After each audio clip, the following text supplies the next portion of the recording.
Bismillahirrahmanirrahim. Assalamualaikum warahmatullahi wabarakatuh. Alhamdulillahirrahmanirrahim.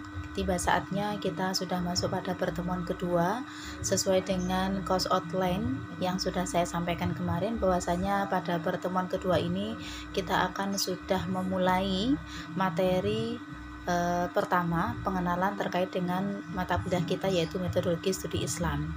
Pada pertemuan kali ini nanti saya akan menyampaikan beberapa kajian. Yang pertama diawali dulu terkait dengan definisi baik etimologi maupun terminologi. Kemudian nanti kita akan pertajam istilah ya. Apakah kita itu menggunakan istilah metode atau metodologi, ataukah bagaimana persamaan atau perbedaan di antara keduanya. Yang kemudian kita juga akan membahas dalam studi Islam itu nanti objek kajian yang akan dibahas itu apa saja. Dan selanjutnya kita juga akan membahas definisi dari agama itu sendiri, dari sisi manakah agama itu bisa dikaji atau bisa dipelajari atau bisa diteliti atau bisa dianalisis. Dan kemudian berikutnya adalah kita juga akan membahas bagaimana perkembangan studi Islam di Indonesia maupun di dunia dan seterusnya. Itu kira-kira tema yang akan kita bahas pada pertemuan kali ini. Untuk itu, untuk mengawali pertemuan ini seperti biasanya harus kita awali terlebih dahulu dengan membaca doa bersama-sama. Mudah-mudahan apa yang saya sampaikan nanti yang akan kita bahas bersama ini bermanfaat dan tentunya bisa dipahami. Ala hadhihi niyah wa ala kulli niyatin sholihah. Syai'ulillahi ta'ala al-Fatihah. A'udzubillahi minasyaitonirrajim. Bismillahirrahmanirrahim. Alhamdulillahirabbil alamin arrahmanirrahim maliki yaumiddin. Iyyaka na'budu wa iyyaka nasta'in. Ihdinas siratal mustaqim siratal ladzina an'amta 'alaihim ghairil maghdubi 'alaihim waladdallin. Amin. Oke, bismillahirrahmanirrahim. Meskipun ini kita sampaikan dalam tatap maya, saya mohon tetap fokus dari panjenengan semua, karena ini adalah sebagai pijakan awal Anda untuk mempelajari mata kuliah kita sebagai bekal panjenengan nanti untuk memahami mata kuliah di semester 4 metodologi penelitian, dan pada akhirnya nanti akan digunakan pada saat mengerjakan skripsi terkait dengan pembuatan proposal dan seterusnya. Baik, tidak panjang lebar, bahwasanya ketika kita mau mempelajari sesuatu, maka tak kenal maka tak sayang. Nah, kaitannya dengan hal ini, maka kita harus terlebih dahulu berkenalan terkait dengan definisi teknis maupun definisi operasionalnya terkait mata kuliah kita, yaitu metodologi studi Islam. Mata kuliah kita terdiri dari 3 kata. Yang pertama adalah metodologi, kemudian yang kedua adalah ada studi, kemudian yang terakhir adalah ada Islam. Nah, yang perlu kita kupas terlebih dahulu sebelum kita masuk kepada definisi dari ketiga istilah tersebut, maka yang perlu kita perjelas yang pertama adalah sebetulnya yang betul itu apakah metode ataukah metodologi. Nah, nanti panjenengan pada saat belajar mata kuliah hukum pengadilan itu nanti juga akan dibahas. Yang betul itu menggunakan istilah pengadilan atau peradilan. Nah, itu nanti punya makna tersendiri. Sama halnya dengan mata kuliah kita MSI, metodologi studi Islam, itu nanti Anda juga harus berhati-hati dalam menyampaikan presentasi begitu, karena nanti punya makna yang berbeda. Yang betul itu apakah metode ataukah metodologi.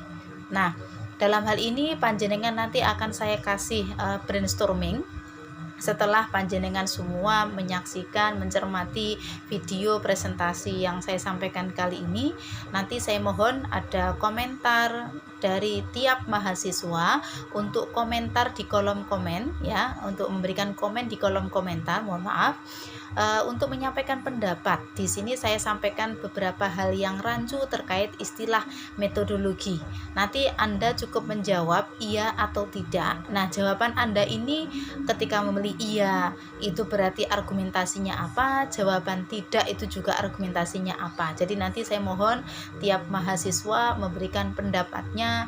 Yang pertama adalah di sini perlu saya sampaikan beberapa hal yang mungkin membuat rancu terkait dengan istilah metodologi.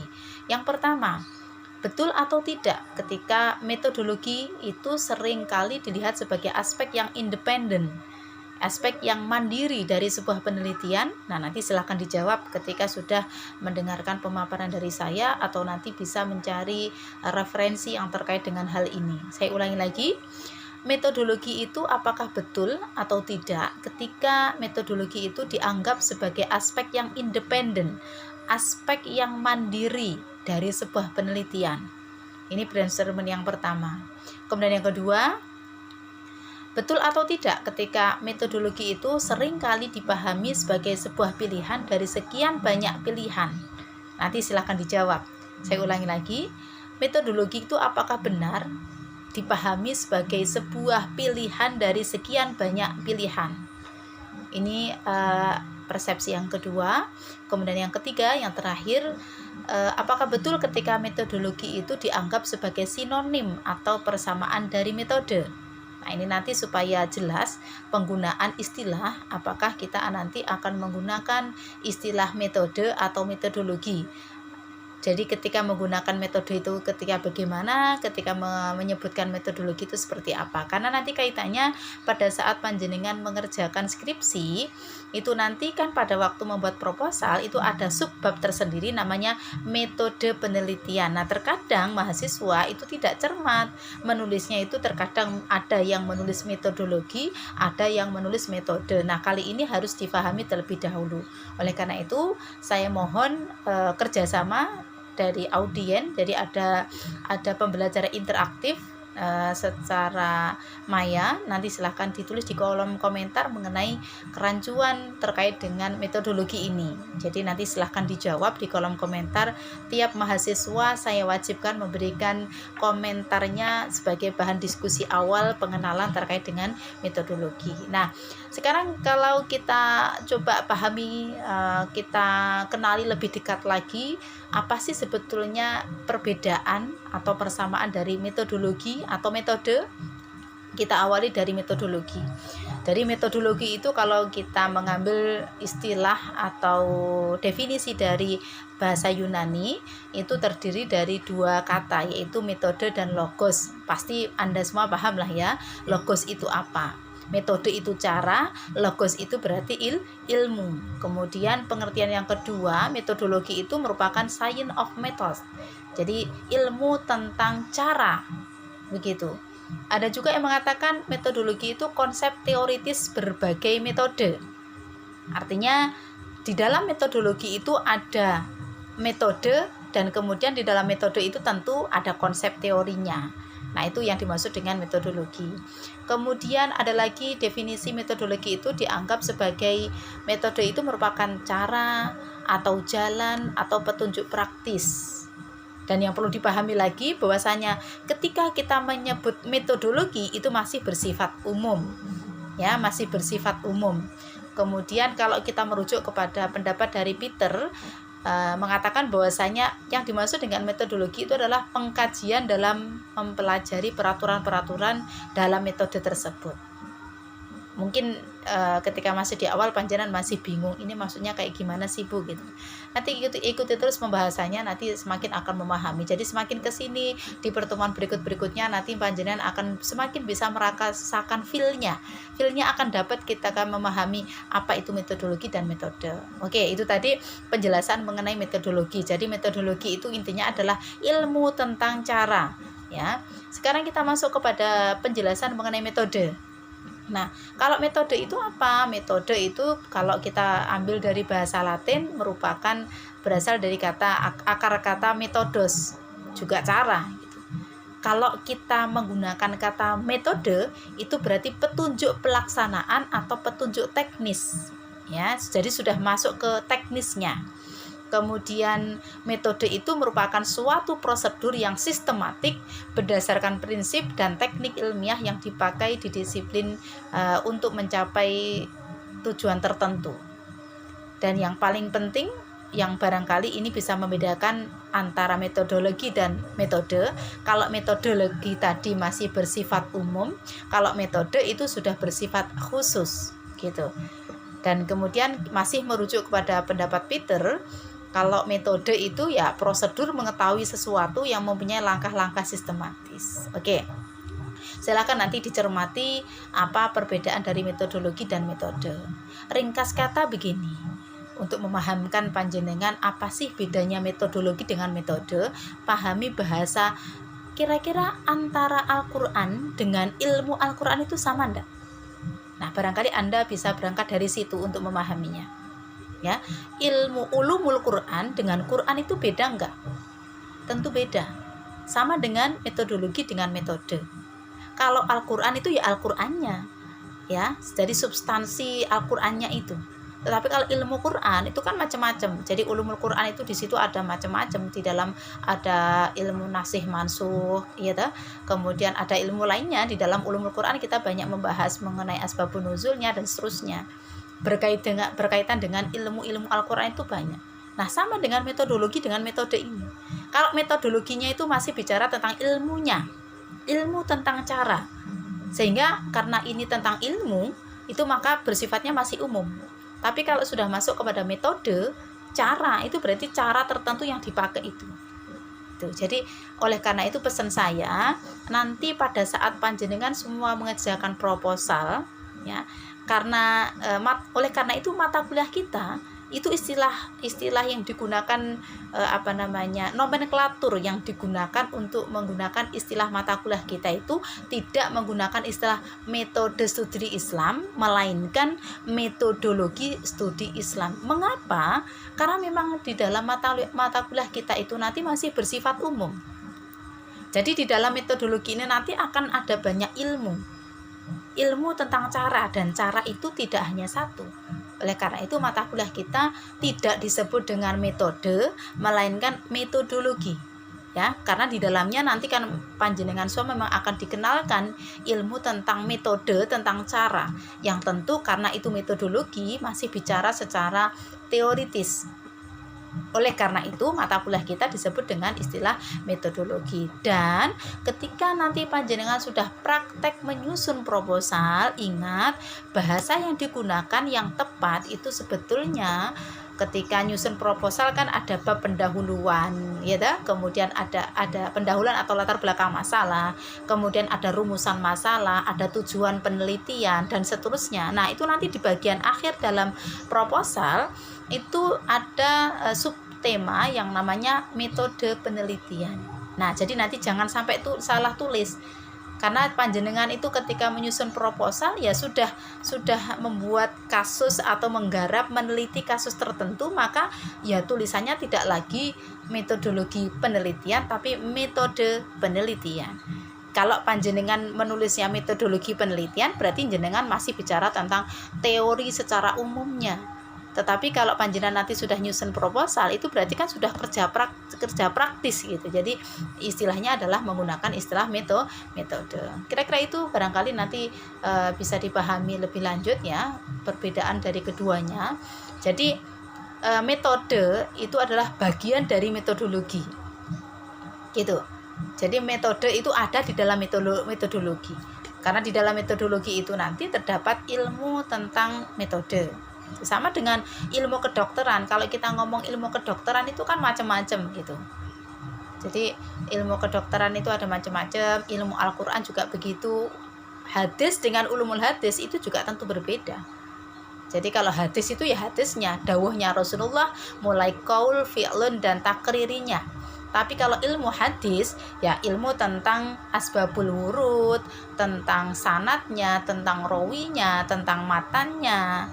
Ya, apakah hadis ini mustalah hadis itu, kemudian kita mencari tahu kedudukan hadis itu, apakah hadis sahih, apakah hadis hasan, ataukah hadis dhaif. No, itu beda gitu. Jadi beda antara ilmu hadis dengan hadis, beda antara metodologi dengan metode. Yang berbeda itu dalam hal penerapannya, kira-kira seperti itu. Tapi kalau secara istilah ya karena masih berkesinambungan ya kurang lebih antara metodologi dengan metode itu sama, yang diartikan dengan cara. Coba nanti panjenengan sebisa mungkin meskipun kita kuliahnya dengan tatap maya, dengan daring, saya tetap menghimbau kepada panjenengan semua, monggolah paling tidak di mata kuliah ini tiap mahasiswa itu wajib punya satu referensi ya, untuk kenang-kenangan nanti pada saat panjenengan sudah wisuda, sudah selesai kuliah, panjenengan itu paling tidak punyalah satu referensi untuk satu mata kuliah. Nanti terserah buku yang panjenengan ambil, saya tidak mengharuskan pengarang tertentu karena memang bukunya beragam sekali. ada bukunya metodologi studi Islam Abu Dinata atau Jaih Mubarok atau Broni atau lain sebagainya, monggo dipersilahkan. Saya menghimbau kepada teman-teman semua untuk bisa memilikinya, sehingga nanti ketika jenengan memahami definisi dari metodologi dan metode, nanti akan bisa memahaminya lebih detail. Kira-kira seperti itu.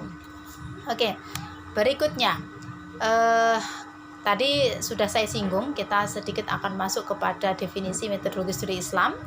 Kalau kita mengulang kembali yang dimaksud dengan metodologi itu apa. Jadi kali ini, tadi kalau di awal saya kasih brainstorming terlebih dahulu, apakah kita menggunakan kata metodologi atau metode, kan begitu. Nah, kalau sekarang kita sudah akan berkenalan terkait dengan istilah yang digunakan, nomenklatur yang digunakan di mata kuliah kita menggunakan istilah metodologi. Nah, terkait dengan definisi, pertama adalah definisi etimologi, ya.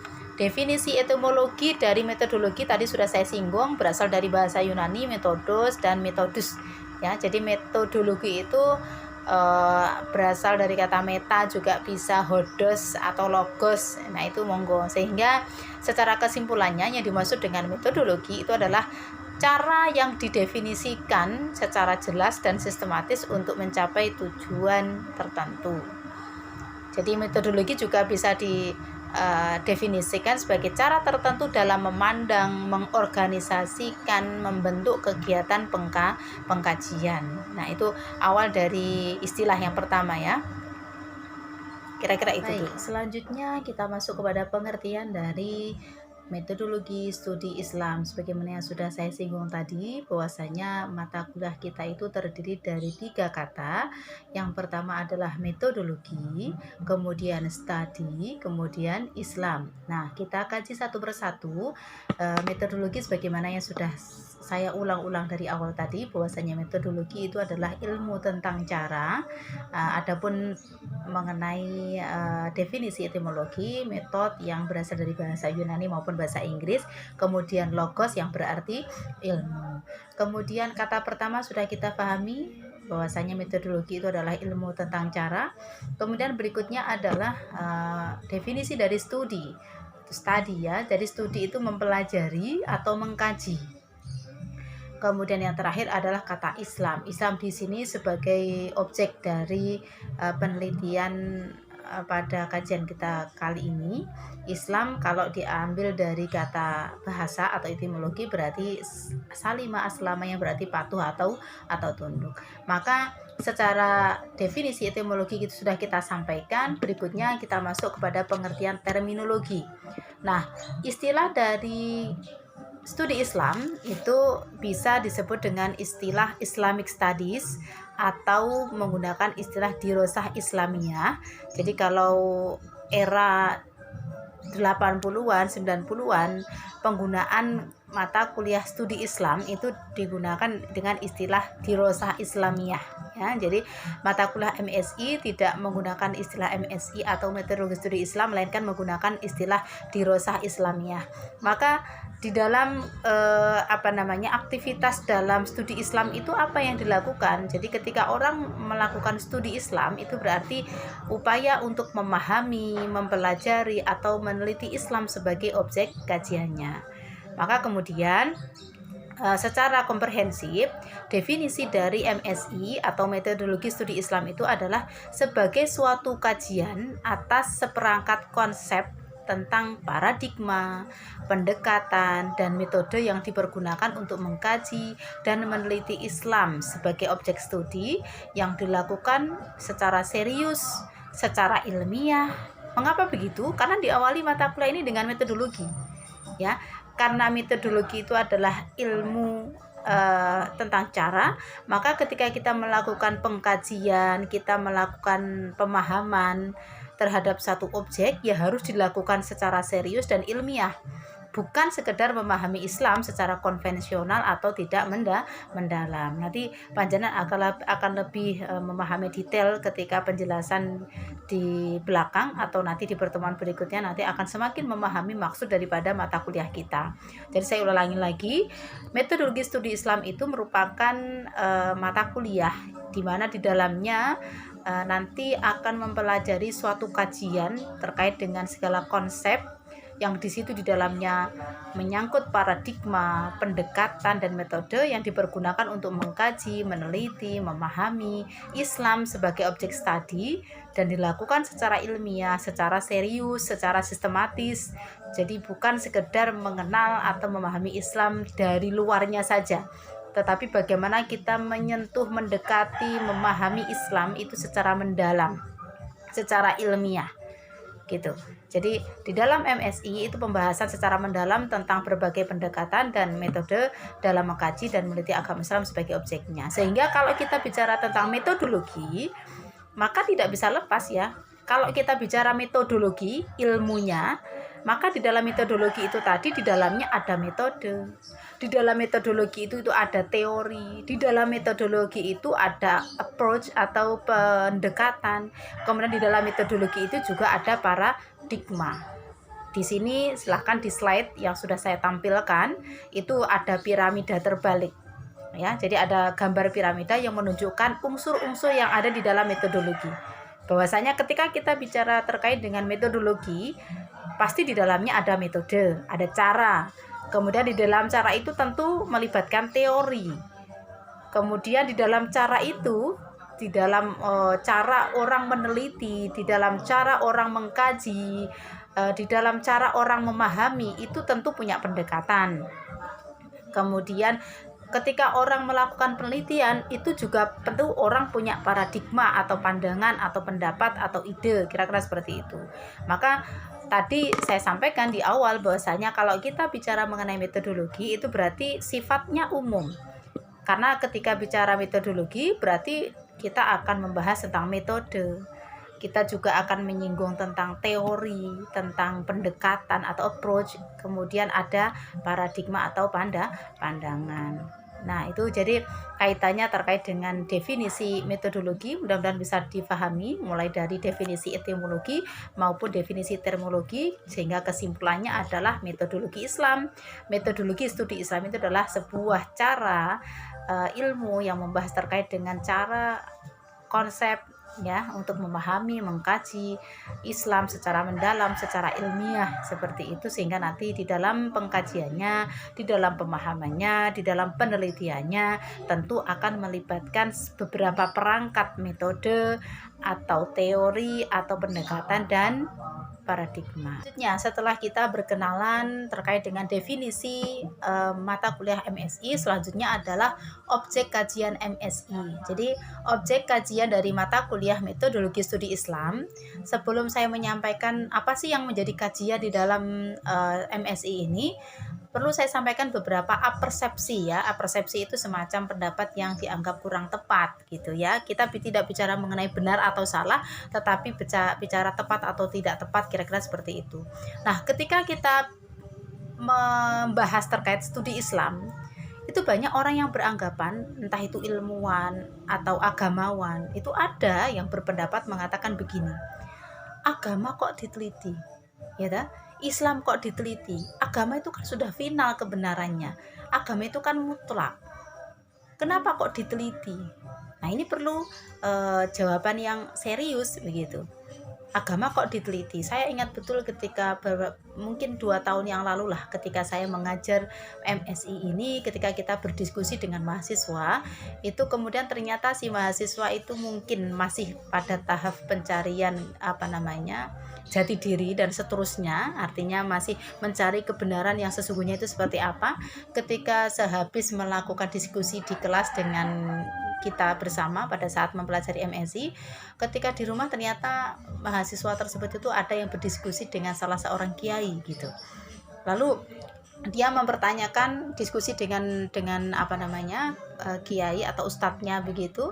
Lalu ustadznya mengatakan, kok berani-beraninya meneliti tentang Islam? Islam itu kan wahyu, Islam itu kan sudah final, Islam itu kan sudah absolut kebenarannya. Mengapa harus diteliti? Nah, ini yang kemudian perlu dipahamkan kepada panjenengan semua, agama kok diteliti, ya, metodologi studi Islam, Islam kok diteliti. Apakah kemudian orang yang meneliti Islam itu akan menjadi kafir? Apakah seperti itu? Nah, nanti kita jawab bersama-sama ya. Jadi ini perlu dipahami bersama bahwasanya agama yang seperti apa yang bisa diteliti, agama yang seperti apa yang tidak boleh diteliti, nanti akan kita pahami. Maka ini perlu saya sampaikan mengenai persepsi pendapat di luar sana. Ada banyak ya, meskipun agamawan banyak yang mengatakan bahwasanya sudah, kalau ini adalah agama, pendapat di dalam agama tidak perlu dipertanyakan, semuanya harus diimani dan diamini, begitu. Nah, ini pendapat konvensional ya, jadi pendapat lama yang mengatakan bahwasanya segala hal yang berkenaan dengan agama tidak boleh ditanyakan ya, tidak boleh dikritisi, semuanya harus diterima, semuanya harus diamini, semuanya harus diimani. Apakah betul statement seperti itu? Nanti kita akan kaji bersama-sama. Kemudian ada juga yang mengatakan sehingga kesimpulannya adalah, apa sih sebetulnya yang menjadi objek kajian MSI? Jawabannya adalah semua hal ya, semua hal yang berbicara tentang Islam. Jadi semua hal yang berbicara tentang Islam, mulai dari level nas, level tertulis ya, mulai dari level nas atau teks atau wahyu, itu semua menjadi bagian dari objek pembahasan metodologi studi Islam. Jadi level nas itu berarti bisa Al-Quran, bisa hadis gitu. Atau yang menjadi objek MSI selanjutnya adalah selain nas, itu bisa jadi hasil pemikiran ulama. Ya. Jadi semua hasil pemikiran ulama ya, ulama para madhab itu juga masih bisa diteliti begitu. Maka kalau Anda pernah membaca sebuah buku, kemudian mendapati sebuah tulisan yang mengatakan bahwasanya di abad tertentu itu kan ada sejarah yang mengatakan bahwasanya pintu ijtihad sudah ditutup. Nah, itu karena memang pendapat pada waktu itu ada yang salah kaprah memahami pendapat para ulama kita itu sudah dianggap sakral, tidak bisa dipertanyakan dan seterusnya.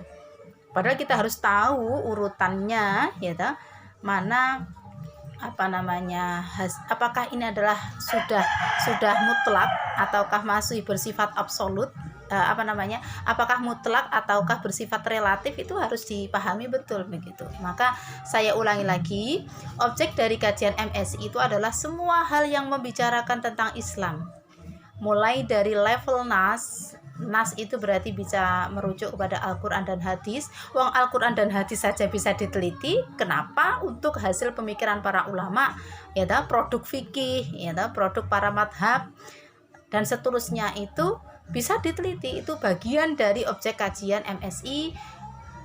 Hingga level praktek yang dilakukan masyarakat Islam itu semua menjadi objek kajian studi ya, objek kajian studi Islam. Jadi kalau ketika orang meneliti Islam itu banyak gitu ya. Kalau mau meneliti Islam itu bisa dipastikan nanti ilmu Allah itu kan sangat luas ya. Jadi ilmu Allah itu sangat luas sehingga ketika orang mau mempelajari Islam itu tidak akan ada habisnya. Oleh karena itu dawuhnya Rasulullah mengatakan bahwasanya utlubul ilma minal mahdi ilal lahdi. Jadi tuntutlah ilmu dari boyan sampai liang lahat. Itu artinya apa? Bahwasanya Islam itu tidak akan pernah habis untuk dikaji dan dipelajari. Mulai dari level yang paling sederhana yang tiap hari kita lakukan barangkali tentang sholat. Itu kalau kita mau teliti, kita mau kaji, kita mau pahami, itu akan justru memunculkan hal-hal yang baru yang perlu didiskusikan bersama. Jadi tidak berhenti begitu saja. Jadi nas-nas itu ya, teks wahyu itu masih bisa dipertanyakan, tetapi dalam batasan apa itu yang perlu dipahami. Jadi dalam batasan yang seperti apa kita boleh mengutak-utik wahyu dan seterusnya. Oleh karena itu ketika kita bicara mengenai Islam, Nah, Islam yang bagian mana yang boleh disentuh, Islam bagian mana yang tidak boleh disentuh. Kira-kira itu yang perlu dipahami terlebih dahulu supaya nanti tidak rancu dalam pemahamannya. Sehingga nanti kalau di luar sana banyak orang yang ngotot mengatakan ini sudah nas, ini sudah tidak boleh Nah, ini yang mengatakan boleh atau tidak boleh itu siapa? Begitu. Jadi monggo kita belajar kepada sejarah bahwasanya banyak hal yang kita pelajari terkait hal itu. Nah, kenapa kok begitu? Artinya kenapa objek study dalam Islam itu kok banyak sekali, mulai dari level tekstual maupun kontekstual itu menjadi semuanya menjadi objek kajian di dalam MSI. Nah, karena begini, perbedaan objek studi itu menistayakan adanya perbedaan dalam pendekatan dan metode. Jadi panjenengan nanti ketika mau meneliti suatu kasus tertentu untuk pengerjaan skripsi, ya, satu kelas, ya, dalam satu kelas itu bisa jadi teori yang panjenengan gunakan tentu akan beda-beda. Jadi kalau kasusnya A, pendekatannya apa, metode yang digunakan apa, paradigma yang digunakan itu apa.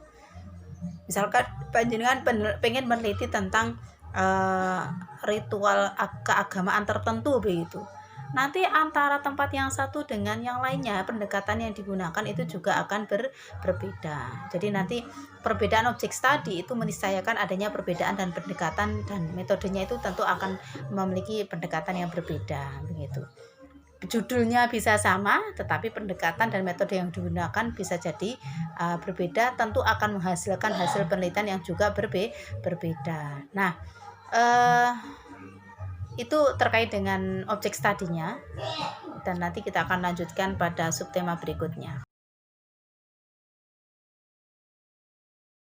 Baik, berikutnya adalah sebagaimana yang saya sampaikan tadi, bahwasanya persepsi yang mengatakan bahwasanya agama Islam kok diteliti, Islam kok diteliti, itu sebenarnya kayak gimana sih penjelasannya gitu. Nah, untuk memahami hal tersebut alangkah baiknya kalau kita itu sebetulnya mengenali lebih dekat makna dari agama, makna dari Islam itu sendiri apa. Nah, sebagai objek studi sebetulnya ya, nanti barangkali ini bisa menjadi pemahaman yang lebih komprehensif terkait dengan pemahaman agama itu boleh diteliti atau tidak. Setidaknya Islam khususnya atau agama pada umumnya itu sebetulnya memiliki banyak wajah, atau dalam hal ini saya akan mengatakan Islam atau agama itu memiliki setidaknya 3 wajah sebagai objek studi.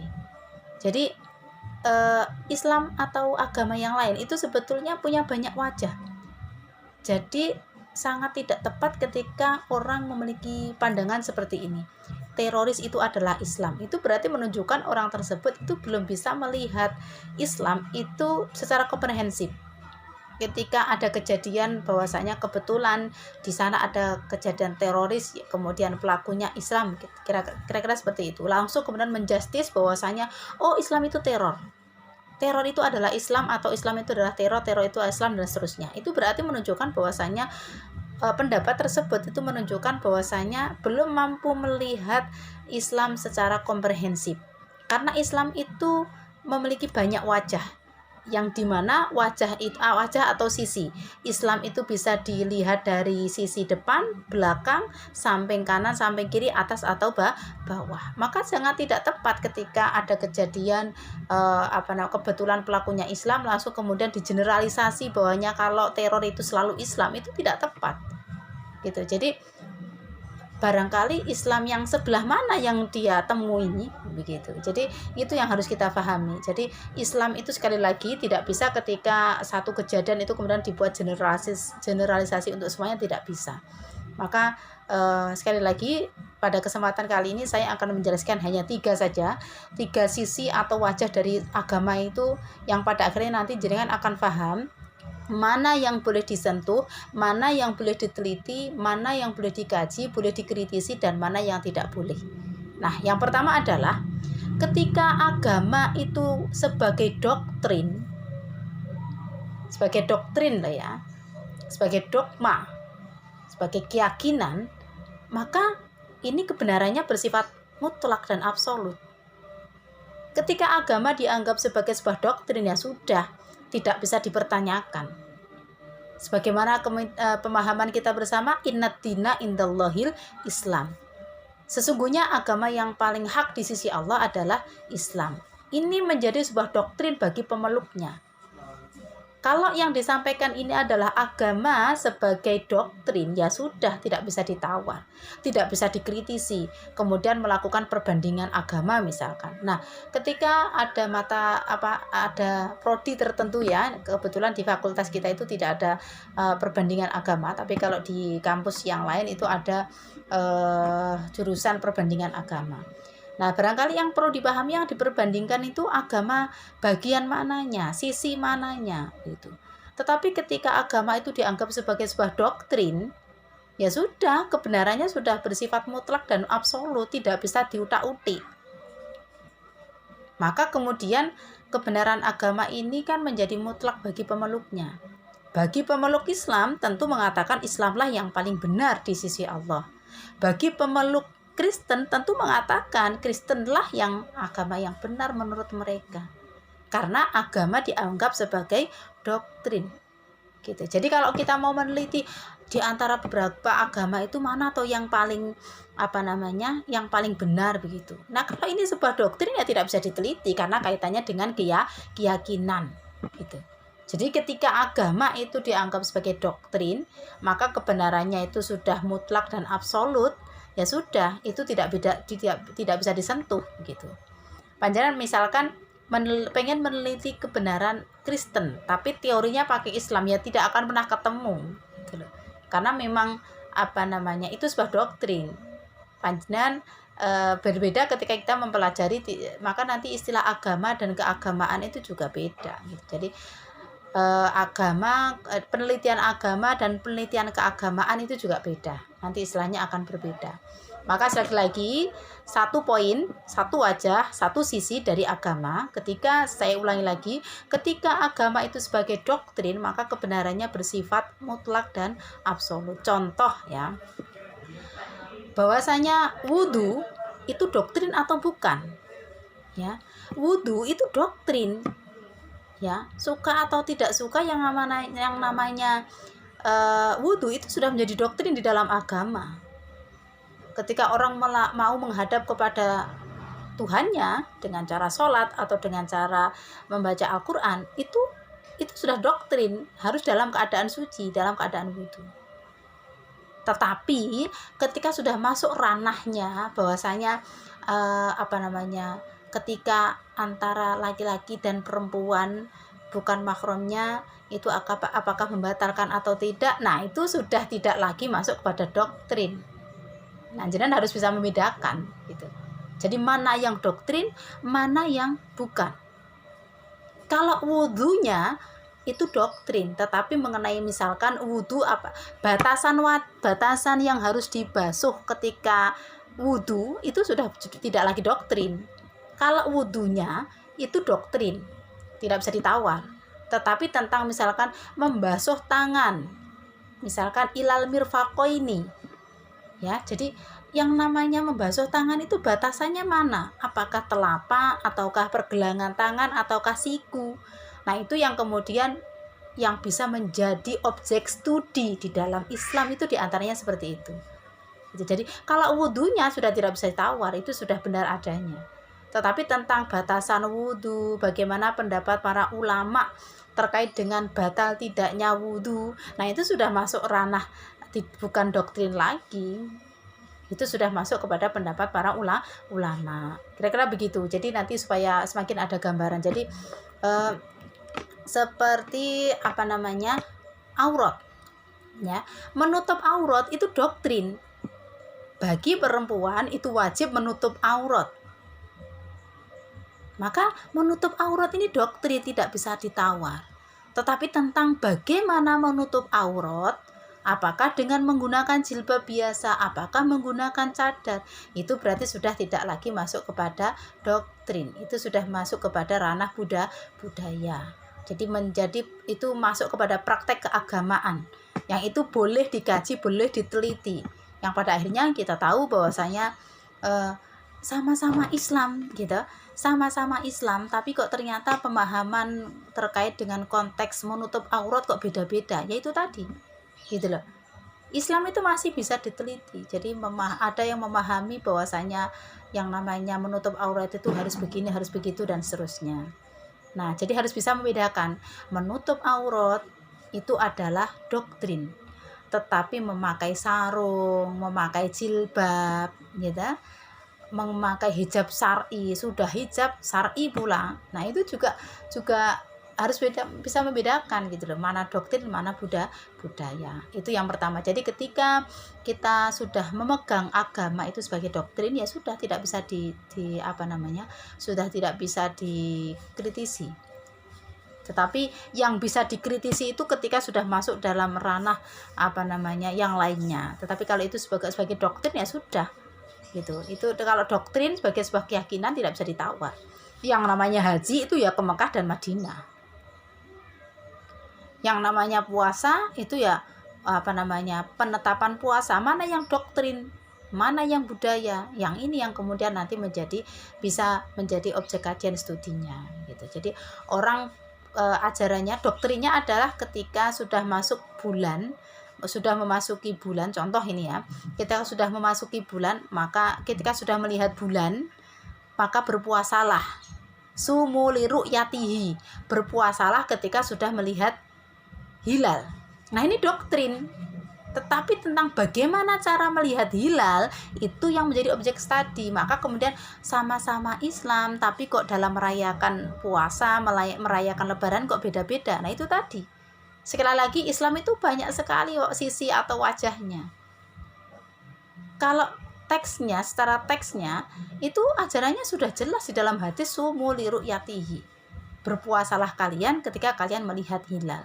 Lalu kemudian yang menjadi kajian di dalam Islam itu adalah bahasa li ru'yatihi. Melihat itu apakah dengan mata telanjang ataukah melihat dengan ilmu.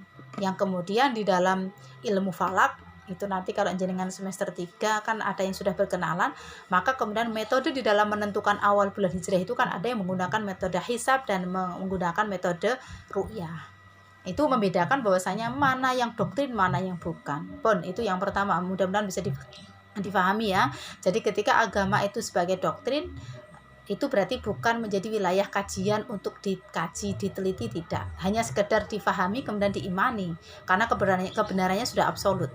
Seperti ketika memahami, jenengan harus bisa membedakan Al-Quran dengan tafsir Quran, itu beda.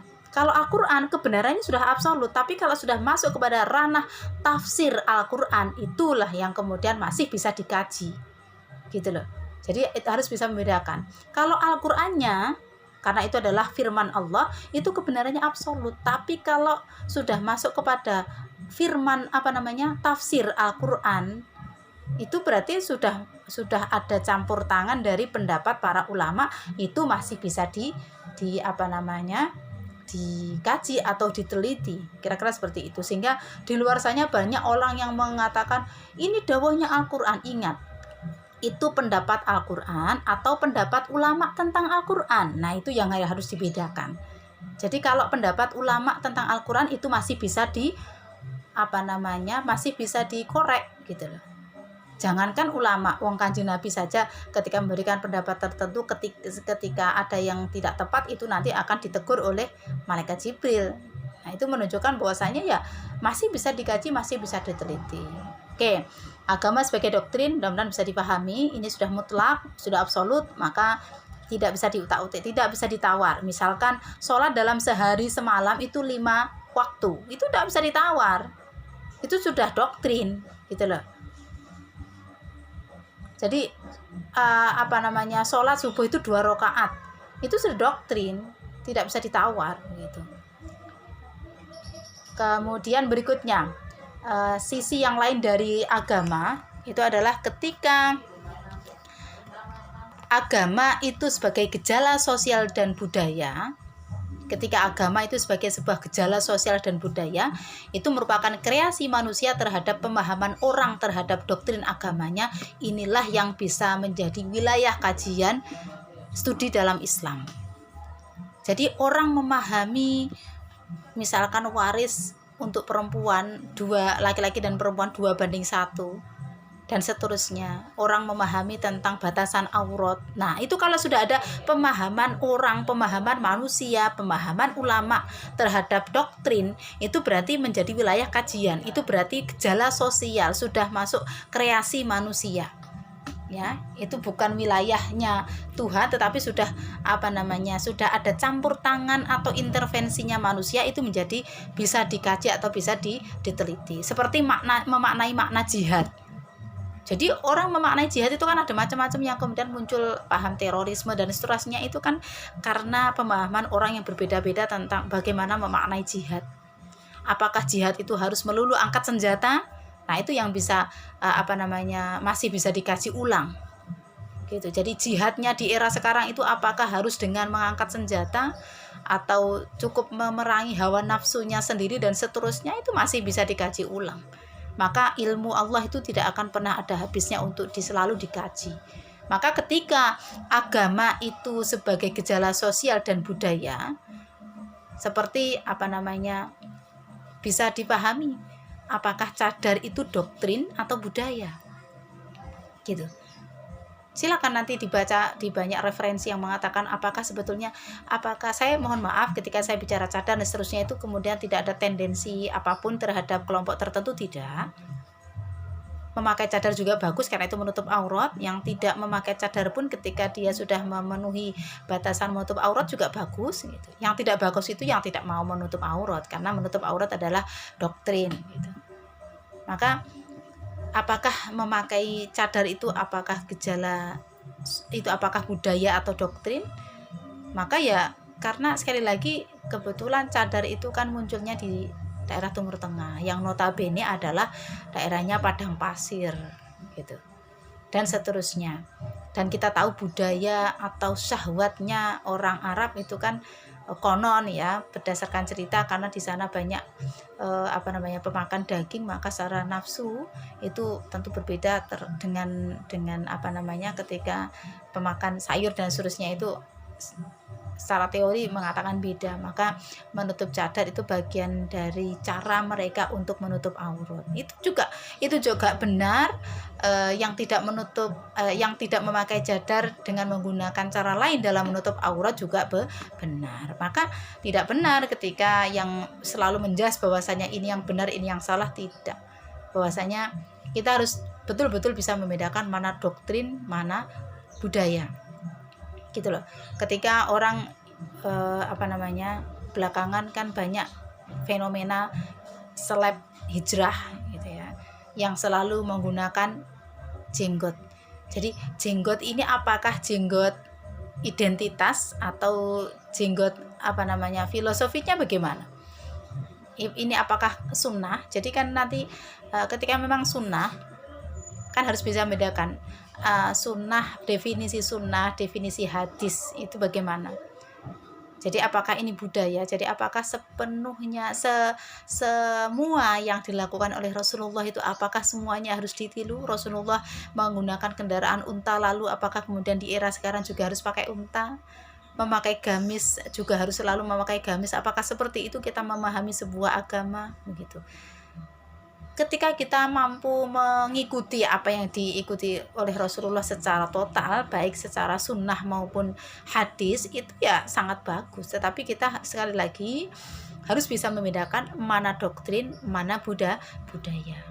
Itu saja pesan saya. Jadi dengan pemahaman yang seperti ini, kita sebagai manusia yang hidup di Indonesia, yang Bhinneka Tunggal Ika ini akan mengajarkan kita bagaimana kita itu memiliki pikiran yang terbuka, memiliki toleransi yang tinggi, begitu, sehingga tidak mudah menyalahkan kelompok yang lain dan membenarkan kelompok sendiri. Nah, maka dengan memahami mana doktrin, mana budaya ini, monggo disikapi dengan bijak. Kemudian yang berikutnya, ketika agama sebagai interaksi sosial, ya, jadi realitas umat Islam itu masih bisa diteliti, gitu. Seperti walimatul haid, budaya di daerah kita ya, ketika kita mau berangkat haji, itu kan di Indonesia itu ritualnya itu kan banyak. Ketika mau ibadah haji itu ada walimatus safar. Nah, itu kan sebagai bentuk interaksi agama, tapi sebagai bentuk interaksi sosial. Ya, itu bukan doktrin ya. Jadi itu sebagai salah satu bentuk interaksi sosial realitas umat Islam. Jadi dari Islam secara kulitnya gitu. Jadi tidak sampai ke kalau doktrin itu berarti dalamnya. Tetapi gejala sosial, budaya, interaksi sosial itu adalah luarnya, tampilan luarnya. Kira-kira begitu. Mudah-mudahan penjelasan ini bisa semakin memahamkan kita bersama terkait dengan objek studi di dalam Islam yang boleh diteliti itu apa. Jadi sekali lagi saya simpulkan dari ketiga sisi agama itu yang tidak boleh disentuh itu adalah agama sebagai doktrin. Selebihnya ketika agama dipahami sebagai gejala sosial budaya, sebagai bentuk interaksi sosial, itu masih bisa diteliti karena itu adalah semuanya hasil kreasi, hasil ciptaan manusia yang tentu sifatnya relatif, itu sangat terbuka lebar untuk dikaji dan diteliti. Dan kesimpulannya adalah ketika ditanya mengenai objek, kalau jawaban secara general, apa objek kajian MSI? Tadi sudah saya sampaikan di awal, objek kajian MSI itu ya semua hal yang berbicara tentang Islam. Tetapi kalau kita merujuk kepada yang disampaikan oleh pihak LIPI, Lembaga Ilmu Pengetahuan Indonesia ya, Lembaga Ilmu Penelitian Indonesia mengatakan bahwasanya objek kajian metodologi studi Islam yang bisa dikaji di dalam Islam itu banyak. Yang pertama, kita bisa meneliti sumber ajaran Islam yaitu Al-Qur'an dan hadis. Tentu Al-Qur'an dan hadis yang bagian mana yang masih bisa dikaji tadi sudah saya singgung. Ketika di dalam Al-Qur'an itu dipahami itu sebagai sebuah doktrin ya berarti tidak bisa ditawar Al-Quran, tetapi ketika itu Al-Quran itu sebagai bentuk interaksi sosial, gejala budaya yang masih bisa diteliti. Kemudian Islam itu juga bisa diteliti dari sisi kalamnya, ilmu kalamnya, dari sisi filosofinya atau filsafatnya, dari sisi tasawufnya. Kita kalau mau meneliti Islam, meneliti fikihnya ya, ada fikih pandemi atau fikih kesehatan, fikih lingkungan. Apalagi kalau kita bicara fikih, wah itu ruang yang terbuka lebar untuk dikaji dan diteliti. Maka tadi yang sempat saya singgung bahwasanya di era madhab itu ya, itu kan banyak yang sangat fanatis terhadap madhab tertentu sehingga mengatakan bahwasanya pintu istihad sudah tertutup. Itu ya sangat, itu tadi ada sikapan dari umat Islam pada saat itu yang menganggap pendapat madhab tertentu, ulama madhab tertentu itu dianggap sudah final. Itu tidak benar gitu. Jadi kalau terkadang malah pendapat ulama itu kemudian dianggap sakral ketika dibandingkan dengan pendapat Rasulullah, yaitu tidak benar dong. Ya, jadi yang paling utama sumber hukum di dalam Islam itu kan Al-Quran, kemudian hadis, kemudian sumber hukum yang lain semisal pendapat para ulama. Nah, ketika sudah masuk ranah pendapat para ulama, ini masih bisa dipertentangkan, masih bisa diperdebatkan, masih bisa dipertanyakan. Tentu para ulama ketika membuat pendapat, ya tentu ada kode etiknya, tidak boleh bertentangan dengan nas, yaitu Al-Quran dan hadis. Objek kajian Islam berikutnya ya Islam bisa diteliti dari sisi sejarahnya. Misalkan pengen meneliti Al-Quran, boleh Al-Quran diteliti, tetapi mungkin panjenengan pengen meneliti Al-Quran dari sisi historinya, maka jenengan kemudian mempelajari asbabun nuzul. Jadi asbabun nuzulnya kayak gimana, itu berarti kan tentang meneliti Islam gitu. Tetapi meneliti Al-Quran tapi bukan berarti kita itu tidak percaya terhadap Al-Quran, tidak. Jadi kita meneliti Al-Quran itu bukan dalam rangka kok kita itu tidak mau meyakini Al-Quran, itu tidak. Jadi justru dengan kita melakukan banyak penelitian terhadap sumber hukum Islam itu semakin, kalau kita berhasil ya semakin akan bisa meningkatkan keimanan kita. Jadi kita meneliti Al-Quran mungkin dari sisi sejarahnya, dari sisi bahasanya, dan seterusnya. Nanti silahkan dikaji sendiri ya, di dalam slide itu sudah saya simpulkan. Jadi objek kajian MSI menurut LIPI itu apa saja yang menjadi bagian dari objek kajian dalam studi Islam. Berikutnya adalah kita masuk kepada tadi definisi sudah, kemudian objek kajian juga sudah. Kita masuk kepada urgensi dan manfaat mempelajari mata kuliah metodologi studi Islam. Apa sih urgensinya? Apa sih pentingnya? Kenapa kita itu sebagai generasi Islam itu harus mampu menguasai metodologi studi Islam? Ada persepsi yang perlu saya sampaikan di sini, ada apersepsi ya. Jadi ada apersepsi yang perlu saya sampaikan bahwasanya begini. Eropa, kita tahu kalau untuk saat ini Eropa dianggap sebagai negara benua dan negara yang wah gitu ya. Jadi kalau dulu Eropa itu menghabiskan waktu 1000 tahun dalam keadaan stagnan ya. Jadi Eropa waktu itu pernah terpuruk begitu. Dalam tempo waktu ribuan tahun itu pernah dalam kondisi stagnan, mandek, jegrek, tidak ada perubahan, tidak ada peningkatan, tidak ada perkembangan. Tapi setelah itu dalam tempo yang sangat singkat, Eropa bisa menjadi bangsa yang bangkit dan maju. Orang Indonesia saja kalau ditanya mau liburan kemana, itu kalau sudah ngomong Eropa itu kan sudah wah sekali, itu sudah wow. Ada apa dengan Eropa? Padahal Eropa yang dulu itu mereka hanya dalam tempo yang ribuan tahun itu kondisinya stagnan, terpuruk, berada dalam masalah kegelapan. Tetapi ternyata dalam tempo yang sangat singkat Eropa mampu menjadi bangsa yang bangkit dan maju. Begitu pula dengan Yunani. Mengapa Yunani? Kalau di Yunani itu kan terkenal banyak para filosof, itu kan banyak yang berasal dari Yunani ya, yang memiliki pemikiran yang sangat kritis dan seterusnya. Mengapa Yunani dengan para filosof yang terkenal itu kok tidak melahirkan kemajuan bagi peradaban dunia? Coba jenengan cermati produk-produk misalkan IT ya, produk-produk teknologi itu ada nggak yang kemudian mendambakan gitu ya, mendambakan oh ini produk Yunani? Kayaknya jarang. Yang banyak didewa-dewakan terkait dengan produk teknologi, terkait dengan globalisasi itu kan lebih berkiblatnya ke Amerika, ke Eropa dan seterusnya.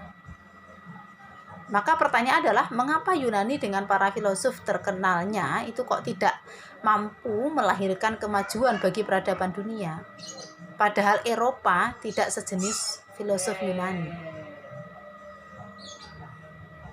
Jadi artinya kita memperbandingkan dua negara ya, dua bagian dunia yaitu Eropa dan Yunani. Yunani di situ banyak orang yang kritis ya, banyak filosof yang lahir dari tanah Yunani. Tetapi mengapa kok Eropa yang menggemparkan mampu mengangkat kemajuan peradaban dunia? Ternyata kuncinya adalah karena Eropa menguasai metodologi. Maka panjenengan semua adalah kalau panjenengan pengen menguasai dunia, kuasai metodologi. Orang itu kalau ngerti ilmunya, ilmu cara, itu lebih hebat. Untuk menjadi seorang pengusaha yang sukses, itu kan tidak perlu sebetulnya modal yang besar. Kalau punya modal yang besar tapi tidak tahu caranya, apa yang terjadi? Nggak akan berhasil. Dan sebaliknya, ketika memang orang itu menguasai metodologi, itu dunia bisa digenggam. Jadi monggo panjenengan tidak perlu berkecil hati dalam menghadapi fakta, menghadapi hidup di dunia ini ya. Maka kuasai metodologi. Kalau panjenengan itu menguasai, jadi tidak perlu ketika pengen menjadi pengusaha, saya tidak punya modal, jangan begitu. Pelajari metodologi, artinya metode untuk menjadi orang kaya itu kan tidak melulu harus dengan harta. Gunakan pikiranmu, gunakan semua yang maksimalkan yang kamu punya gitu.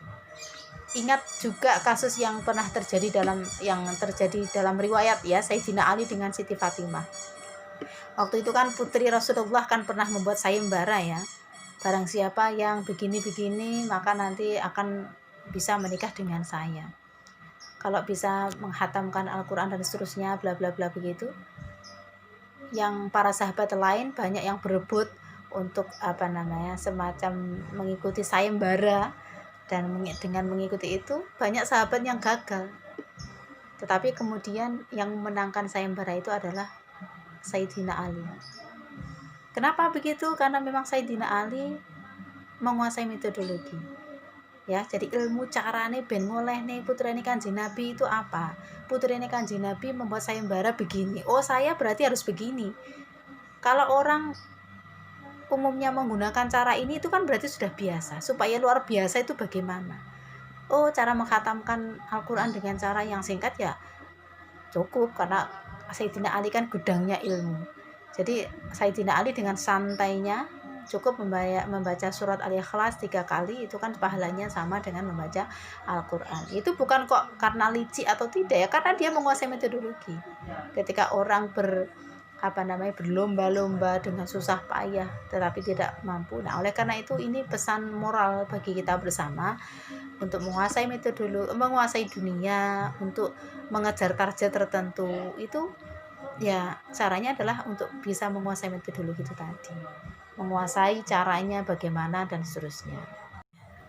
Selanjutnya adalah secara rinci saya akan menyampaikan apa sih sebetulnya tujuan kita mempelajari metodologi studi Islam dan apa pentingnya kita mempelajari studi Islam. Ada beberapa hal yang perlu kita sampaikan, nanti bisa dikaji tersendiri. Yang pertama adalah dengan kita mengkaji Islam itu sebetulnya akan bisa mengubah pemahaman agama yang formalistik menjadi pemahaman agama yang substantif. Nah, kalau kita memahami artinya kita bisa memahami agama itu ternyata casingnya begini, tapi substansinya apa? Gitu loh. Jadi nanti ketika kita itu panjenengan itu semakin mengkaji, memahami, meneliti Islam, nanti tidak akan mudah menyalahkan orang lain, tidak akan mudah mengkafirkan kepada yang lain. Kenapa? Karena panjenengan paham, oh ini agama secara formalistik, oh ini agama secara substantif. Tadi di awal saya sudah memberikan contoh terkait dengan cadar. Nah, cadar itu merupakan pemahaman agama secara formalistik, bentuknya dengan cara bercadar. Substansinya apa? Oh, menutup aurat. Gitu. Jadi ketika panjenengan memaknai menutup aurat itu dengan cara cadar, ya sudah. Kalau itu sudah menjadi keyakinan panjenengan, silakan diimani, tapi tidak perlu kemudian menganggap yang lain salah ketika yang lain itu punya pemahaman yang berbeda di dalam menutup aurat dengan cara yang lain yang tidak bercadar. Nah, ini jadi yang penting panjenengan tahu intinya opo to, kira-kira begitu. Jadi itu formalistiknya, bentuknya dengan cara cadar, bentuknya dengan cara sarungan. Jangan kemudian begini, oh nek ora sarungan itu bukan orang Islam. Tidak begitu. Sarungan itu formalistiknya, pakai songkok itu juga formalistiknya umat Islam. Tetapi substansinya apa? Gitu loh. Apakah kemudian orang yang tidak banyak ya, terutama yang laki-laki barangkali, rasanya karena terbiasa sholat itu menggunakan songkok, kemudian apakah kemudian ketika sholat tidak menggunakan songkok itu tidak sah? Nah, itu harus dipahami, mana doktrin ya toh, mana casing, mana substansi, itu harus dipahami gitu ya. Logika sederhananya mengapa umat Islam di Indonesia khususnya itu kalau sholat itu kok umumnya itu menggunakan songkok, ya itu hanya formalitasnya saja gitu loh. Karena menghadap Gusti Allah ya tentu harus menggunakan penampilan yang sebaik mungkin. Dan substansinya apa? Ketika rambutnya panjang, nanti jidat ini kan bagian dari anggota sholat, maka tidak boleh menutup, sehingga nanti dengan adanya kopiah itu bisa terbantu. Nah, itu artinya jangan kemudian wah itu kok ada orang laki-laki sholat di masjid tidak pakai songkok, itu berarti alirannya beda, sholatnya tidak sah. Tidak begitu. Sama yang perempuan ketika melihat yang lain, oh itu yang bercadar itu alirannya salah, tidak, dan yang bercadar tidak, itu tidak begitu. Jadi harus paham yang namanya formalitas itu bisa beda-beda ya. Orang itu mengekspresikan dalam beragama itu beda-beda. Yang penting substansinya apa. Seperti ketika membayar zakat fitrah, substansinya apa? Kan membayar zakat fitrah itu kan substansinya adalah kita memberikan sebagian harta yang kita miliki, bentuknya adalah berupa bahan makanan pokok.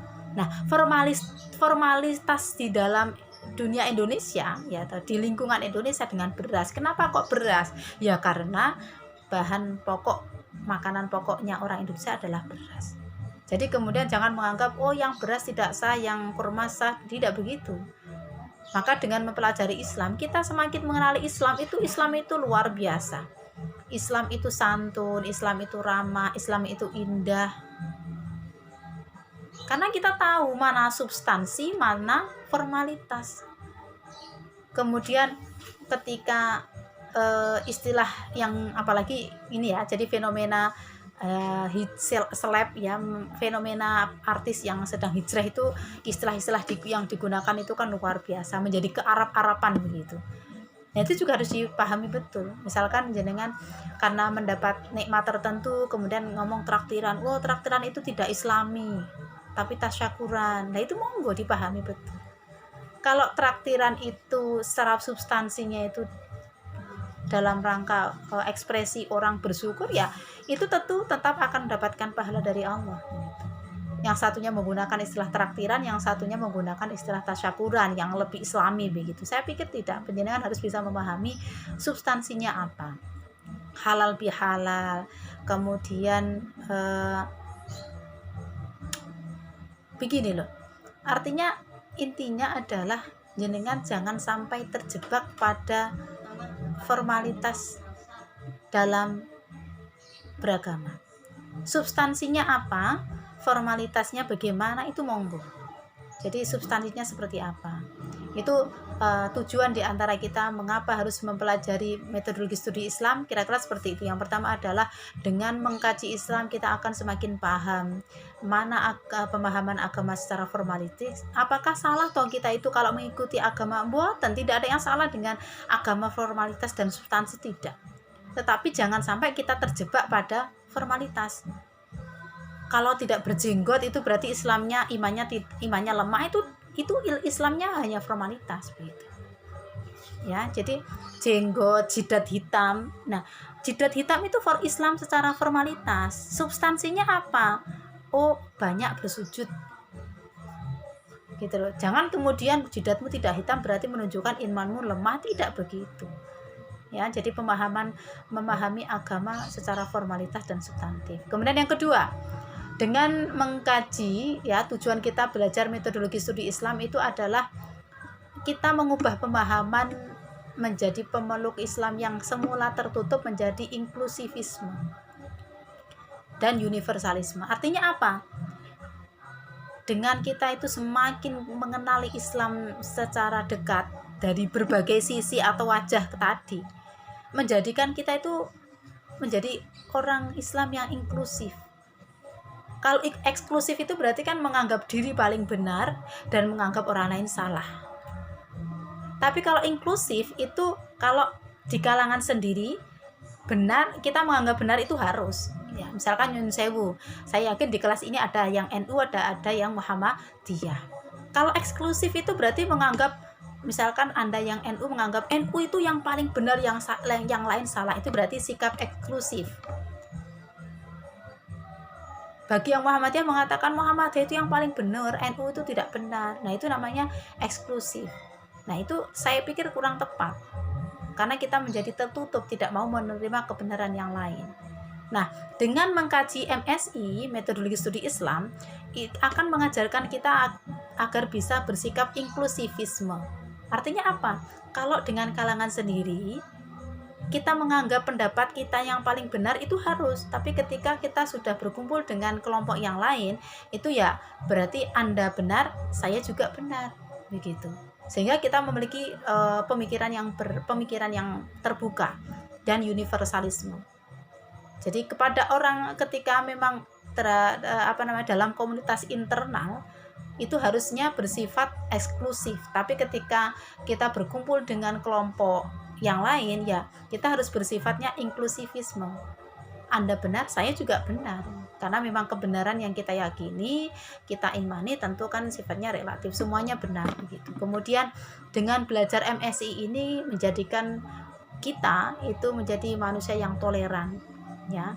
Jadi kita mengikuti filosofinya Padi lah ya, semakin kita itu mengenali Islam, kita akan semakin bisa menghormati orang lain.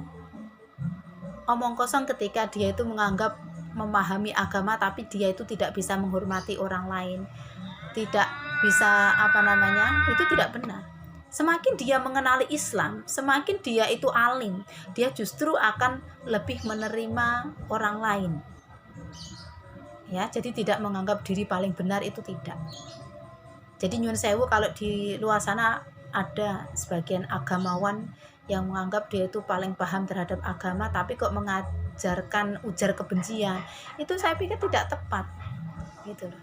Jadi semakin dia itu memahami agama, itu akan, apalagi kalau orang itu semakin memahami fikih, ya itu toleransi kepada sesama itu luar biasa, karena paham betul bahwasanya pendapat ulama itu memang sifatnya relatif gitu loh.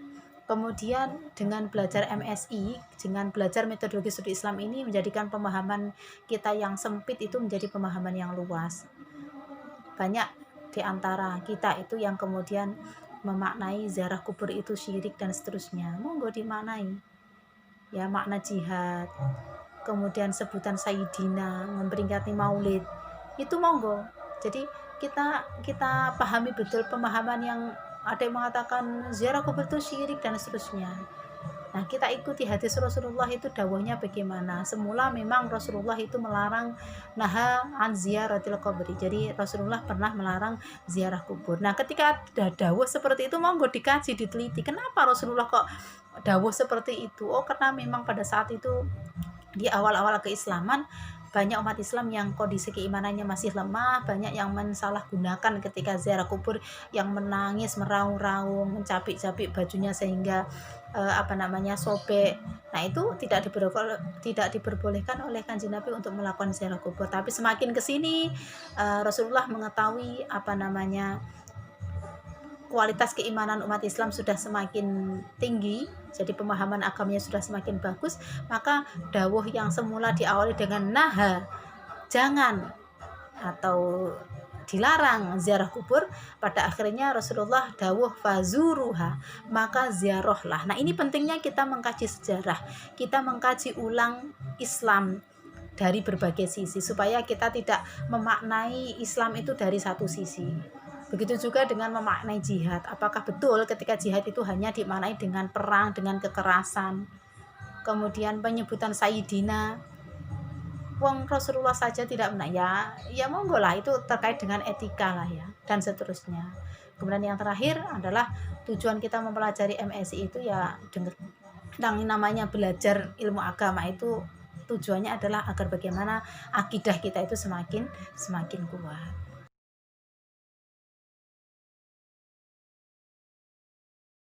Berikutnya adalah setelah kita bicara mengenai definisi, kemudian ruang lingkup atau objek studi Islam, kemudian kita masuk kepada manfaat serta urgensi dan signifikansi dari metodologi studi Islam.